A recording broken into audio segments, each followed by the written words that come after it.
स्वागत है आपका करियर एकेडमी के यूट्यूब चैनल पर। तो आज की क्लास में हम इंडियन हिस्ट्री में बहुत ही इंपॉर्टेंट टॉपिक करेंगे। आमतौर पे यूपीएससी के एग्ज़ाम हो या एचपीएससी के एग्ज़ाम हो, उनमें सबसे ज़्यादा जो है मॉडर्न हिस्ट्री से क्वेश्चन पूछे जाते हैं। तो आज के लेक्चर में हम मॉडर्न हिस्ट्री को स्टार्ट करते हैं। ये लेक्चर जो है हमारा इंट्रोडक्शन है, यानी शुरुआत है। इसमें हम ये जानेंगे कि आधुनिक भारत में हमें कौन कौन सी चीज़ें और किस प्रकार से पढ़नी है। तो स्टार्ट करते हैं। तो मॉडर्न हिस्ट्री जो है, सबसे पहले आधुनिक भारत जो है, इसमें हम सबसे पहले देखते हैं कि इसकी शुरुआत जो है, आमतौर पे अलग अलग डेटे हैं जो किताबों में मिलती हैं, अलग अलग राज्यों से, अलग अलग साम्राज्यों से इसकी शुरुआत करते हैं। तो सबसे पहले इसकी शुरुआत होती है 1707 से। 1707 से लेकर इसकी शुरुआत आमतौर पे हम देखते हैं।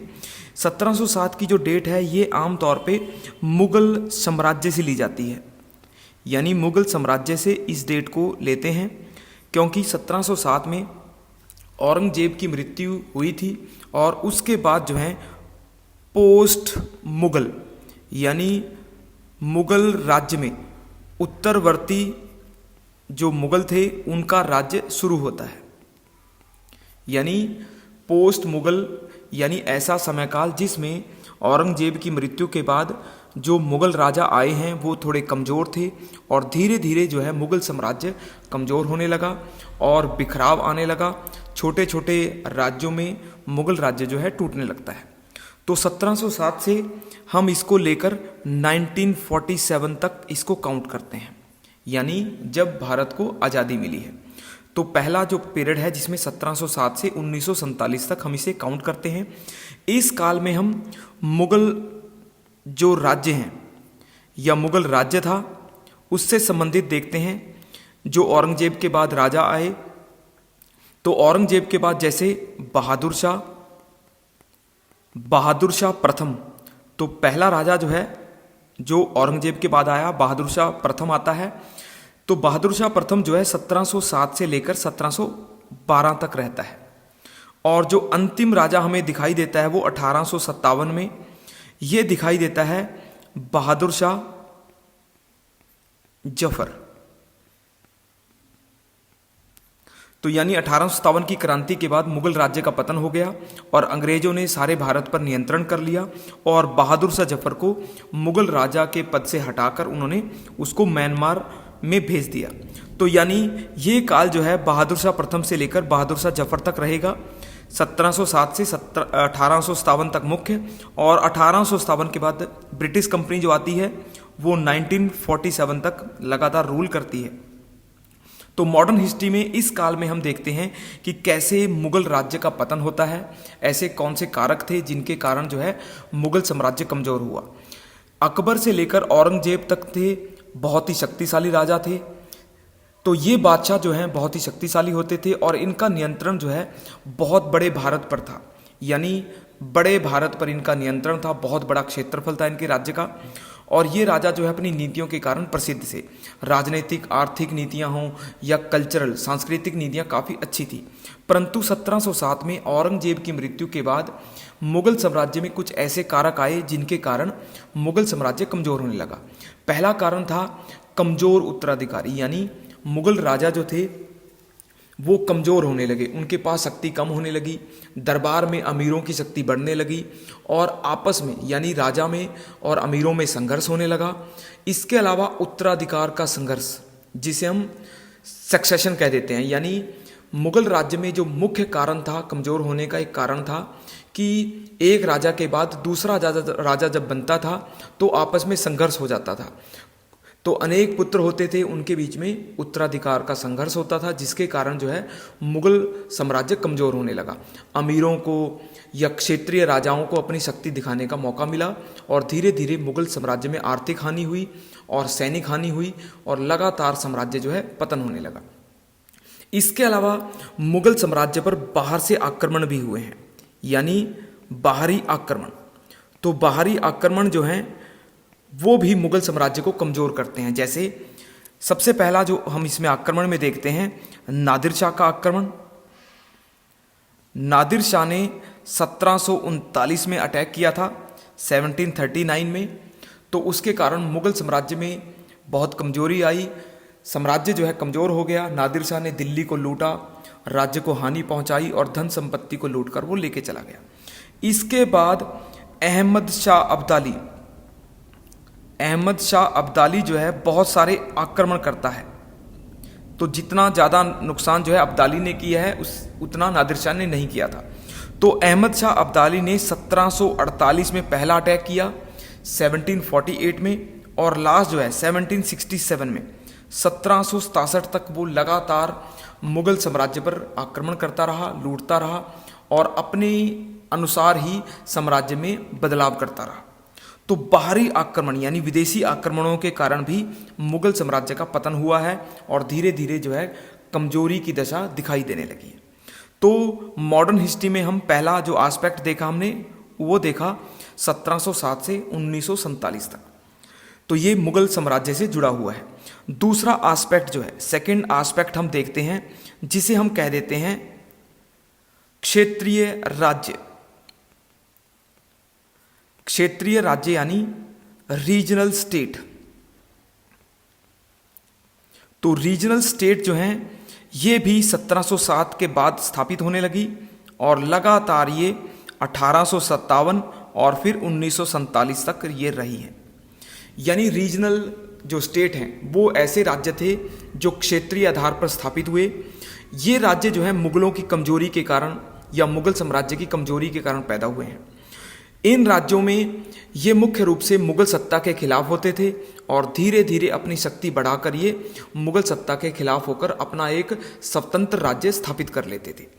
तो क्षेत्रीय राज्यों ने मुगल साम्राज्य को अंदर ही अंदर आंतरिक रूप से कमजोर कर दिया और एक तरीके से अंदर ही अंदर में एक बिखराव दिखाई देता है राजनीतिक तौर पर। इसके अलावा सामाजिक आर्थिक बिखराव भी दिखाई देता है। 17वीं शताब्दी के बाद लगातार भारत में कमजोरी आई है। यानी 18वीं सदी जो है जिसको आमतौर पे इतिहास में काला युग, ब्लैक एज भी कह देते हैं, क्योंकि इस काल में मुगल सत्ता का कमजोर होना, क्षेत्रीय राज्यों का शक्तिशाली होना और विदेशी कंपनियां यानी यूरोपीय कंपनियों का आगमन, तो इन तीनों के कारण आपस में एक क्रिटिकल संघर्ष दिखाई देता है। ये संघर्ष युद्धों में दिखाई देता है, आर्थिक संघर्ष भी है जिसमें राज्य की आर्थिक दशा कमजोर होने लगती है, संसाधनों पर नियंत्रण के लिए लगातार युद्ध होते रहते हैं और जो यूरोपीय कंपनी है वो लगातार शक्तिशाली होती चली जाती है। तो क्षेत्रीय राज्य जो हैं ये धीरे धीरे शक्तिशाली हुए, जैसे अवध, उत्तर प्रदेश में अवध आया, मैसूर राज्य, कर्नाटक क्षेत्र में मैसूर, हैदराबाद, आंध्र प्रदेश हैदराबाद क्षेत्र में, फिर पंजाब में, पंजाब अलग हो गया, फिर बंगाल का स्वतंत्र राज्य अलग था। इसके अलावा अलग अलग क्षेत्रों में जैसे राजपूताना में अलग अलग राजपूत शासक जो हैं वो स्वतंत्र हो गए। ये सभी स्वतंत्र हुए थे मुगल सत्ता से, यानी इन्होंने विद्रोह किए और अपनी शक्ति को बढ़ाया और मुगल राजवंश या मुगल साम्राज्य के खिलाफ इन्होंने एक स्वतंत्र राज्य, इंडिपेंडेंट स्टेट की नींव रखी थी। तो इनसे यानी क्षेत्रीय राज्यों से क्या हुआ, भारत में राजनीतिक बिखराव दिखाई देता है, यानी पॉलिटिकल फ्रेगमेंटेशन दिखाई देती है, या कह सकते हैं पॉलिटिकल डिसेंट्रलाइजेशन यानी विकेंद्रीकरण। विकेंद्रीकरण का अर्थ होता है जब सत्ता के कई केंद्र होते हैं। तो भारत में रीजनल स्टेट के कारण जो है राजनीतिक केंद्र काफ़ी ज़्यादा बन गए और ये शक्ति का प्रयोग करते थे, आपस में संघर्ष होता था। इससे ओवरऑल अगर देखा जाए भारत को राजनीतिक एकता स्थापित करने में बहुत ही कमी महसूस देती है, यानी भारत जो है राजनीतिक रूप से कमज़ोर हो गया। तो मुगलों का क्षेत्रीय राज्यों के साथ भी संघर्ष होता था और क्षेत्रीय राज्य यूरोपीय शक्तियों से भी संघर्ष करते थे।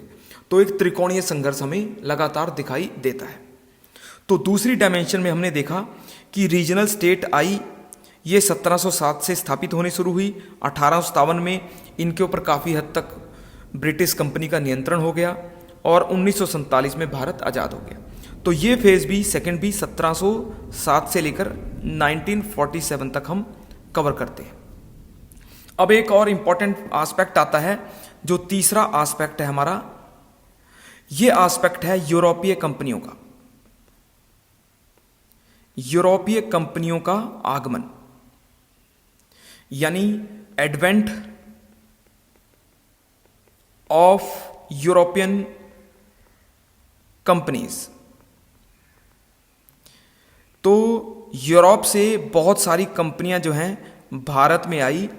तो यूरोपीय कंपनियों का आगमन भारत में अगर हम देखें तो बहुत लंबे समय काल में होता है, यानी लगभग 200 साल लगे इनको कंपनियों को भारत आने में, अपना साम्राज्य स्थापित करने में।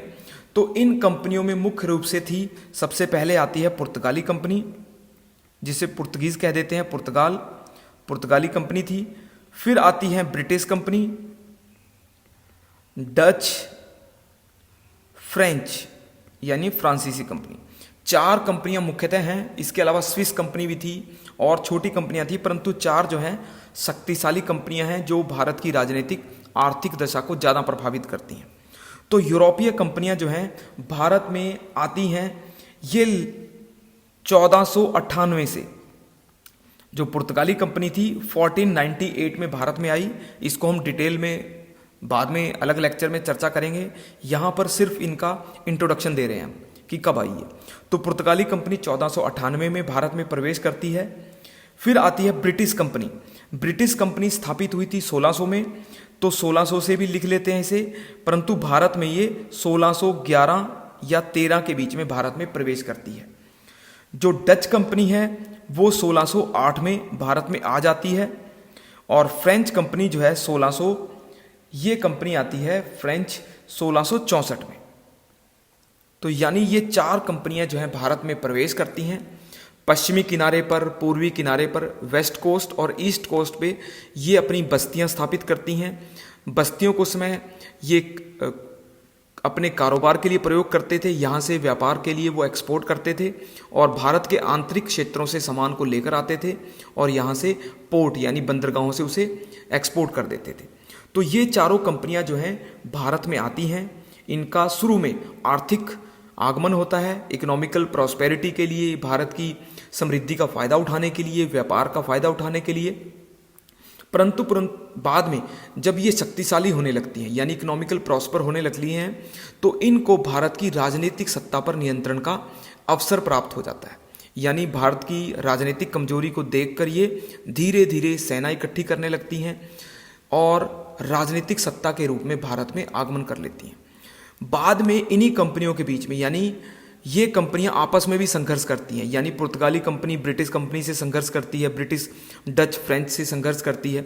लगातार इनके बीच में भी संघर्ष होता है, व्यापारिक संघर्ष भी है और राजनीतिक संघर्ष भी है। और ये कंपनियां भारत के क्षेत्रीय राज्यों से भी संघर्ष करती हैं, यानी ये रीजनल स्टेट के साथ युद्ध करती हैं, उनको पराजित करती हैं, उनके राज्य पर नियंत्रण कर लेती हैं और धीरे धीरे उनके संसाधनों पर कब्जा कर लेती हैं। इसके अलावा यूरोपीय कंपनियां जो हैं मुगल साम्राज्य पर नियंत्रण के लिए, उसके राजनीतिक और आर्थिक संसाधनों पर नियंत्रण करने के लिए भी प्रयास करती हैं। तो एक तरीके से ये त्रिकोणीय संघर्ष है। इस त्रिकोणीय संघर्ष में मुगल सत्ता सबसे ऊपर है, फिर क्षेत्रीय राज्य हैं और फिर यूरोपीय कंपनियां हैं। ये तीनों आपस में संघर्ष करते हैं। इनका संघर्ष आपस में होता है और एक दूसरे के संसाधनों को नुकसान पहुंचाते हैं, आपस में युद्ध होते हैं। और जो भारत का इतिहास है वो आधुनिक भारत का इतिहास जो है इन्हीं तीनों शक्तियों के संघर्ष पर निर्भर करता है। तो समझने वाली बात रहेगी कि हमें इनकी तीनों की नेचर देखनी है, प्रकृति देखनी है, किस प्रकार के इनके हित थे और किस प्रकार से ये आपस में संघर्ष करती हैं। अब यूरोपीय कंपनियों के हिसाब से अगर हम इतिहास को देखें, यहाँ पर 1600 से हम इसे काउंट करते हैं, 1600 से 1947 तक। यानी यहाँ पर एग्जैक्ट डेट हम नहीं ले पाते क्योंकि पुर्तगाली कंपनी बहुत पहले आई थी 1498 में, यूरोपीय कंपनियों में ब्रिटिश कंपनी 1600 में आई है, तो हम इसे 1600 से आमतौर पे काउंट करते हैं, 1600 से 1947 तक। तो इस काल में हम यूरोपीय कंपनियों का इतिहास देखेंगे, उनकी आर्थिक राजनीतिक नीतियां देखेंगे, किस प्रकार से वो भारत में शक्ति प्राप्त करती हैं, युद्ध करती हैं। तो आधुनिक भारत का जो इतिहास है, तो मॉडर्न हिस्ट्री जो है, आधुनिक भारत का जो इतिहास है, ये इतिहास जो है इन तीनों शक्तियों के आपस में संघर्ष पर निर्भर करता है। पहला हमने देखा मुगल साम्राज्य, दूसरे हमने देखे क्षेत्रीय राज्य और तीसरी हमने देखी यूरोपीय शक्तियां। तो ये तीनों आधुनिक भारत के इतिहास के निर्माण में सबसे ज़्यादा योगदान देती हैं। तो तीनों शक्तियों का मुख्य केंद्र हम देखेंगे। तो आधुनिक भारत में तीनों शक्तियों के आपस में संघर्ष को लेकर ही जो इम्पोर्टेंट एस्पेक्ट बनेंगे, जैसे युद्ध हो गया, इन शक्तियों के बीच में जितने भी आपस में युद्ध हुए हैं, साम्राज्य विस्तार होता है, एम्पायर को और ब्रॉड करते हैं। इसके अलावा संधियाँ, उनके बीच में संधि यानी ट्रीटी होती है। और इसके अलावा जितने भी राजनीतिक परिवर्तन हों, पॉलिटिकल चेंज हो गया, इसके अलावा सामाजिक परिवर्तन, सोशल चेंज हो गया, आर्थिक परिवर्तन और सांस्कृतिक, यानी जितने भी आर्थिक, राजनीतिक, सामाजिक और सांस्कृतिक परिवर्तन इस काल में दिखाई देते हैं वो हमें एग्ज़ाम के पर्सपेक्टिव में पढ़ने पड़ेंगे। तो 18वीं सदी से लेकर हमारे पास जो टॉपिक रहेंगे वो 20वीं सदी तक, यानी 20वीं सदी के मध्य तक, यानी 1947 तक हमें इनको पढ़ना है। और 1707 से लेकर चलें तो ये इतिहास का मुख्य एस्पेक्ट बनेगा। तो आधुनिक भारत में सबसे जो दिक्कत वाली बात है कि इसमें बहुत से राजा हैं, राज्य हैं और आपस में उनका संघर्ष होता है, युद्ध होता है। उनके नाम याद रखने हमारे लिए मुश्किल होते हैं। युद्ध होते हैं, कौन कौन से काल में किसका युद्ध हुआ और आपस में उनकी नीतियां कैसे हैं, लगातार परिवर्तित होती नीतियां हैं। और ब्रिटिश शक्ति का प्रभाव, उसका प्रसार, उसकी नीतियां, ये सबसे बड़े मुश्किल कार्य हैं। तो फिर भी आधुनिक भारत का इतिहास जो है काफ़ी, अगर हम याद करने के हिसाब से देखें या समझने के हिसाब से देखें तो काफ़ी महत्वपूर्ण है। इसको समझना आसान रहता है क्योंकि आधुनिक काल का अभी इसके बीच में और हमारे काल में ज़्यादा अंतर नहीं है, 300-250 साल का अंतर है और नाम भी लगभग हमारे सिमिलर मिलेंगे। तो फैक्ट बहुत ज़्यादा है, यानी इतिहास में जो फैक्ट मिलेंगे वो बहुत अधिक होने के कारण कन्फ्यूज़न क्रिएट हो जाती है। फिर भी हम इस काल को थोड़ा अलग अलग तरीके से उनके एस्पेक्ट को लेकर हम चल सकते हैं। जैसे हम पहले एस्पेक्ट में मुगल साम्राज्य को पढ़ें, फिर दूसरे एस्पेक्ट में क्षेत्रीय राज्यों को पढ़ें और तीसरे में यूरोपीय शक्तियों को पढ़ें। तो तीनों को अलग अलग अगर हम पढ़ते हैं तो आसान हो जाता है याद रखना, समझना, और एग्ज़ाम के पर्सपेक्टिव में हम इसके अंदर से फैक्ट और क्वेश्चन जो है निकाल सकते हैं। तो इस लेक्चर में मैंने आपको एक इंट्रोडक्शन दी है आधुनिक भारत की, हम इसे कैसे पढ़ेंगे, कौन कौन से एस्पेक्ट इसमें बनते हैं। तो नेक्स्ट लेक्चर में हम इसको और टॉपिक को कवर करेंगे। तो धन्यवाद।